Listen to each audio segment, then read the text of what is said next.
We begin our journey by crossing over the Bronx River, which is approximately 23 miles long. It's the only pure freshwater river in the city of New York. It's vital habitat for many animals. And in our first field, we're going to have some of our black-buck antelope. That's that small little tan animal with the white underbellies. And all the way on the left, I see we have some Bronx deer and what look like some spotted axis deer up top of the hill at the far left. Now, these black-buck antelope that we see are dimorphic, meaning males differ in appearance from the females. The males get a little bit larger and darker in coloration, and they're the only ones that have those long spiraling horns. The Bronx deer and the spotted axis deer, I'm sure we'll see a lot more of in about 8 to 10 minutes as we round to the back end of this exhibit. They do like to hang out at that part in this time of the day, so don't be worried, we'll see much more. You also might have taken a look at India's national bird, the peafowl. Very beautiful animals, the only animal that we actually allow to roam freely throughout the Bronx Zoo. Now, I did mention that Bronx deer. In a few moments, we're going to be looking at some of our replica huts. Now, these replica huts once represented an important conservation effort by the Wildlife Conservation Society, and I'm going to give you a little bit more information on them. Let's have a listen. In 1970, there were estimated to be only 66 of the Bronx deer remaining in central India. But this population was saved by the cooperation of the local Indian community. Like the shacks you see here, there were many small farms using space in and around India's Kanha National Park. These people were coming into contact with the deer and the tigers that were also living there. Through cooperation with the Indian government, local communities agreed to relocate their villages. By moving, the farmers still had land to farm, but the tigers and their prey got more room to roam. Now, everyone knows that an animal that is extinct, it no longer exists with us on this earth, like the dinosaur, the dodo bird. The next animal that we're going to be looking at, the Mongolian wild horse, was in fact extinct in nature for a brief period of time. And as we enter this field, if you look directly in front of you, this is what the Mongolian wild horse would look like if it were extinct. But luckily they're not, and they like to hang out at the top of the hill on the other side of the exhibit, so we'll be catching up with them in just a few moments. Now, as they come into view, you'll notice that they do differ in appearance from domesticated horses we know and love today. They are stockier in build, they have shorter legs, tan coloration, as well as a mohawk-like mane that grows straight naturally. I'm sure all the punk rockers on tour would love to get some styling advice from them. You'll see them in just a few moments. They're at the top of the hill, directly to the right of us.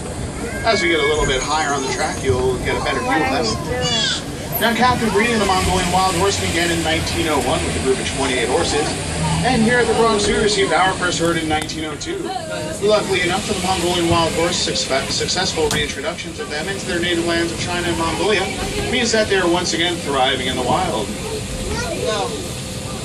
Now, sometimes you may see our Mongolian wild horses biting or kicking, but don't be alarmed, it's perfectly naturalistic behavior. They're just horsing around, but it's... Now, the Mongolian wild horse's history is a rich one, very well entwined with our own human history, and I'm going to give you a little bit more information on that. We take a photo one in the video. Mongolian wild horses come from rock engravings, paintings, and even cave drawings that date back to 20,000 years. Awesome. We take a photo while doing a video. Yeah, he like that. Sometime around 900. Sorry, YouTube. But these Galaxy S4. Largely unknown and unnamed to the Western world for many years.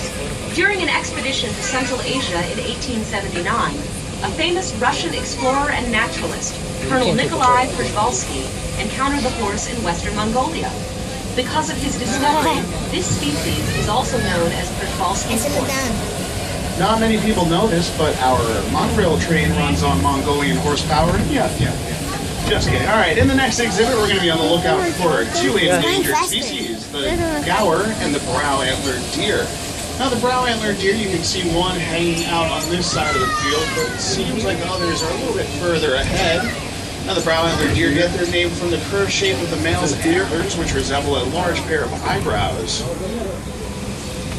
Now, the gaur are going to be coming into view in just a few moments as well. On the far right, if you keep on looking straight ahead, you'll see them. They're pretty hard to miss, although they are hanging out, sitting down, or laying down, rather. Now, the gaur are the world's largest wild cattle. They're right over the hill. You might be able to see their pretty large, impressive horns over the hill. They stand up at about 2,000 pounds and can get up to be 6 feet tall and 10 feet It's a gaur.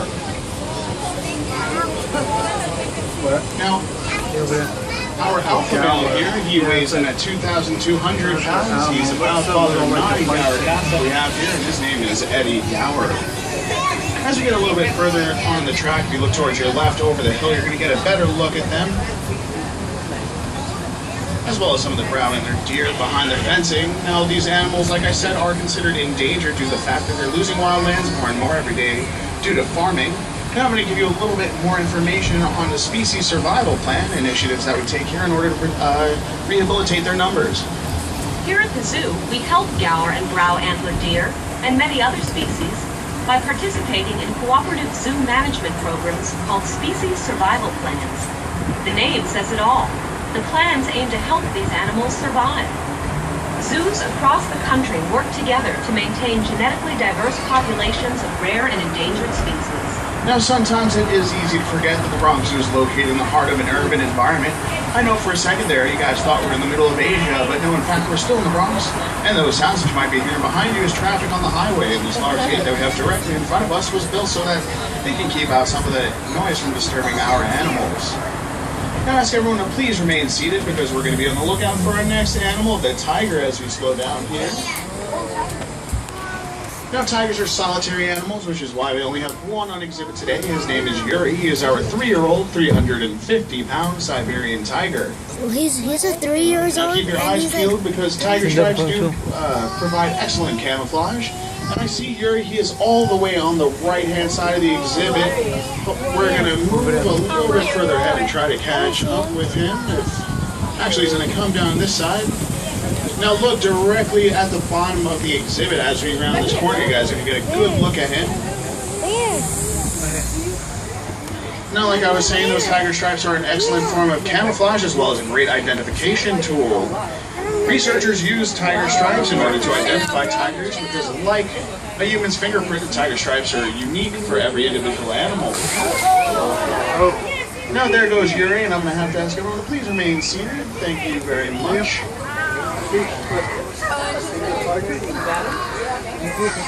And he's 3 years old. Now, tigers can get pretty hungry. They can eat up to about 40 pounds of meat in one sitting. And let me put that in perspective for you guys. If you were to eat that much, it would be the equivalent of 160 hamburgers. I don't know about you guys, but I certainly couldn't eat that much food. 50 hamburgers is my limit. Now, if you want to get a better look at some of our tigers, some more of our Siberian tigers, also known as Amur tigers, you can feel free to visit Tiger Mountain, just a short shuttle stop away from Wild Asia, where you can get a look at those tigers, as well as learn about some of the enrichment activities and conservation efforts we are taking in order to save the tiger.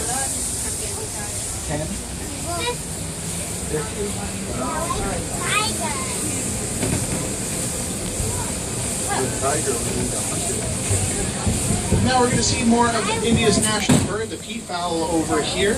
You know, only males are called peacocks and females are called peahens. And if you look in the back and towards the left along the fencing, you're going to be able to see some more of our Barasinga deer, which we learned a little bit about while we passed our replica huts. Now, Barasinga deer get their name from the 12 to 14 points around their antlers. In the Hindi language, Barasinga means 12 times right to those points. And they're sometimes known as swamp deer, although not all Barasinga deer live in swampy area. This is just in reference to their splayed and cleft hoof, which allows them to walk in mud with great ease. Now, in just a few moments, we're going to be entering our bamboo forest, and as you start to see that bamboo, keep an eye out for our pig species called the babirusa, which has tusks that protrude from the front of its snout and curl towards the back of its eyes. Now, our male is going to be hanging out directly in front of the train. He's walking away a little bit right now. Hopefully you can get a good look at him and his tusks. And in the second pen, lying down, we have a couple of our females and their piglets. Now, babirusa means deer pig in the Malay language in reference to those tusks, which they often resemble deer's antlers. And they have very little hair and the perfect coloration to blend in with the rocks and mud in their environment. And although sometimes our animals are kind of difficult to see due to their placement or their camouflage, the next animal should not be hard at all to spot. It's the world's largest land mammal, the elephant. Specifically here we have our two Asian elephants, Patty and Maxine, who are about 45 years old and are best friends forever. Now they weigh in at about 10,000 pounds, and to maintain their weight of 5 tons, they certainly need to eat a lot of food. And here at the Bronx Zoo, we can feed them up to 200 pounds of hay every single day, as well as give them 60 gallons of water to drink daily as well. Now, generally in the wild, elephants will traverse about 30 miles every day in search of their food, but here our elephants are incredibly pampered and don't need to do nearly as much walking. So in order to keep their feet healthy as well as their nails filed down, we give them routine pedicures twice a week. Sounds about right to me. Now, the most predominant feature on the elephant is their trunk. They have about 40,000 muscles in their trunk, as well as a finger-like extension at the end that can help them gently pick up an object like an egg without breaking it, or rip down a tree trunk with enormous force. Now, as we say goodbye to Patty and Maxine, we're going to be on the lookout for Ella, our Indian rhinoceros. Now, she's going to be directly on the right as we enter this exhibit. Look, as we round this little corner, she's going to be hanging out in her mud wallow. Now, a lot of people think that rhinos are armor-plated, but this is not in fact true. Rhinos have many folds in their skin which give the illusion of armor plating, but in fact their skin is quite sensitive to sunlight and insect bites, just like ours is. I don't know about you guys, I certainly haven't seen any rhinos in my local store picking up sunblock or insect repellent. So how do they protect their skin? And that's an easy answer. Rhinos do what Ella is currently doing, and that is to roll around in the mud, a natural form of skin protection. Now, she is right in there. She looks an awful lot like a rock, but look for those ears of wiggling. And here's a fact about rhinos that I know all the mothers on board the monorail will love, and that's that rhinos can stay pregnant for up to 16 months. Now, can you imagine being pregnant for almost a year and a half and then giving birth to a baby that weighs up to 150 pounds? I don't know, that sounds pretty intense. And if you think that's bad, elephants can stay pregnant for up to 22 months. And that's just, woo! Now, we do care for 10 endangered Indian rhinos here, and yes, unfortunately, I did say endangered. Now, rhinos are endangered for many reasons, but primarily it's because of their horn. Not because of the fact that they have a horn, but because their horn is often sought after by poachers for its monetary value. And I'm going to give you a little bit more information on the rhino and their horn. The horn of a rhinoceros is very different from that of a goat or antelope. It is not attached to the skull. Rhino horn is made from compressed keratin fibers, the same material that is found in fingernails and hair. Although rhinos are a protected species, poaching still occurs. Rhinos are killed for their body parts, as some people believe that this horn has special medicinal powers. It is also used as an ingredient in some traditional Asian medicine, and the rhino horn is also prized in some cultures for making dagger handles. Now, Asia is known for its deer diversity. It's the continent with the largest amount of deer species in the entire world.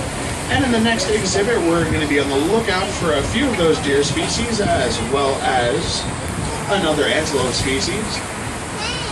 Now, they do like to congregate at the other side of the exhibit, so as we move around, we might not see anything at this very moment, but don't worry, we'll be seeing plenty of deer as well as our antelope in the near future. But as we go around, you might notice that some of our trees in here, actually all of our trees, are wrapped in fencing. Now, this is because our animals with horns or antlers like to rub those horns or antlers up against trees to sharpen or maybe clean their antlers. And now, if a tree loses enough of its bark, it can get sick and eventually die, and obviously we don't want that happening here at the Bronx Zoo or anywhere for that matter. And although it might be hard to protect trees in this way in nature, it's certainly easy here. So in order to protect our trees, we wrap them in this fencing. This way our animals can rub their horns or antlers against them without damaging themselves or the trees. This way we save a shady, cool spot for animals as well as a leafy green food source. Now, in this field, we have a few of those deer species that I was talking about. This is the largest field. We like to give our animals plenty of room to roam. So we'll be seeing them in just a few seconds. I'm going to describe them for you and then point them out as we see them. Now, our Formosan Sika deer native to the island of Taiwan are medium-sized, reddish tan in coloration, and have little white spots that you might be able to notice. We also have our hog deer, who are the first deer that we're going to be able to see. They are very small, and they are actually fully grown. They're the ones closest to the train at this point. If you look all the way over to your right, they get their name simply because they're short and stout like a hog. Now, they're mixed in amongst the Formosan Sika deer. You might be able to tell them apart. The hog deer are a little bit smaller, and the Formosan Sika deer are a little bit darker in coloration as well as a little bit larger. But if you look all the way to the right and towards the back, you're going to be able to see our nilgai antelope. Now, the nilgai antelope are much bigger than the others. They're pretty easy to tell apart. They're the fastest as well as largest antelope species in Asia. Now, as we pass this double fencing, look very carefully for a very small deer species, full of 40 pounds, fully grown. This is China's tufted deer. They do like to hang out along the back. They're pretty well camouflaged in with the leaves in their surroundings. You might be able to look inside their little hut over there, leaning up against the tree. They might be hanging out inside there as well. And as we get a little bit further, look on top of the hill right next to the fallen leaf at the base of this tree over here, and you're going to be able to see our fawn, who was born about 5 weeks ago. Now, they get their name from the white tail and rump that they have that they flash upwards, warn other deer in the area of predators.